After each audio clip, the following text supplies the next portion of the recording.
भगवान शिव शिवलिंग के रूप में पूजे जाते हैं। शिवलिंग के आकार का अपना ही एक महत्व है। यह आकार गोला और ऊर्ध्वाकार है, जिस कारण इसे ब्रह्मांडी ऊर्जा से कनेक्ट करने के लिए एक अच्छी संरचना माना जाता है।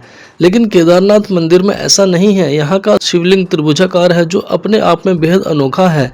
लेकिन केदारनाथ में एक अलग आकार का शिवलिंग होने का क्या कारण है? क्या इसके पीछे कोई पौराणिक इतिहास है? आइए जानते हैं। केदारनाथ धाम का शिवलिंग त्रिकोणीय त्रिभुजाकार है, क्योंकि ये भगवान शिव के नंदी रूप की पीठ का प्रतीक माना जाता है। इससे जुड़ी एक दिलचस्प कथा यह है, महाभारत युद्ध के बाद पांडवों को अपने ही कुल के लोगों की हत्या का पछतावा हुआ। तब वे युद्ध के बाद अपने पापों से मुक्ति पाने के लिए शिवजी की खोज कर रहे थे। शिवजी पांडवों से अत्यंत क्रोधित थे, क्योंकि महाभारत युद्ध में असंख्य लोगों की मृत्यु हो गई थी। इसलिए उन्होंने पांडवों से बचने के लिए बैल का रूप ले लिया। लेकिन भीम ने उन्हें पहचान लिया। तब शिवजी भीम से बचने के लिए धरती में समाने लगे। भीम ने उन्हें पकड़ने की कोशिश की, जिससे बैल की पीठ का हिस्सा वहीं रह गया और वही आज त्रिकोणीय शिवलिंग के रूप में पूजित है। बाकी अंग अन्य 4 स्थानों तुंगनाथ, रुद्रनाथ, मध्यमेश्वर और कल्पेश्वर में निकला, जहां शिवजी के अन्य रूपों की पूजा की जाती है। इन 5 स्थानों को मिलाकर पंच केदार कहा जाता है, जिसका हिंदू धर्म में गहरा महत्व है। केदारनाथ शिवलिंग अन्य ज्योतिर्लिंगों से अलग है, क्योंकि यह गोलाकार नहीं बल्कि त्रिकोणीय है।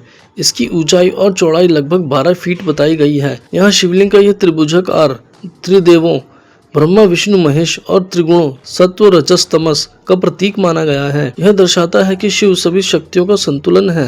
वास्तु और आध्यात्मिक दृष्टि से त्रिकोणीय आकार ऊर्जा को केंद्रित और स्थिर करता है। इस कारण ध्यान में एकाग्रता बढ़ती है और आध्यात्मिक ऊर्जा का अनुभव अधिक गहरा होता है। केदारनाथ का शिवलिंग किसी मानव द्वारा बनाया गया नहीं माना जाता है। यह एक स्वयंभू स्वरूप है और इसका त्रिभुजाकार होना प्रकृति और दिव्यता का अद्भुत संगम माना जाता है। मंदिर में माता पार्वती और पांडवों की आकृतियां भी है, जो इस स्थान की पौराणिक महत्ता को और बढ़ाती है। ऐसी तमाम जानकारियों के लिए मोक्ष चैनल को सब्सक्राइब कर दें, बेल आइकन को भी जरूर दबा दें, ताकि आपसे कोई भी महत्वपूर्ण जानकारी ना छूटे और साथ ही साथ हर एक वीडियो को नोटिफिकेशन आप तक पहुंचे। कोई शिकायत या सजेशन देना चाहते हो तो नीचे कमेंट सेक्शन के माध्यम से दें।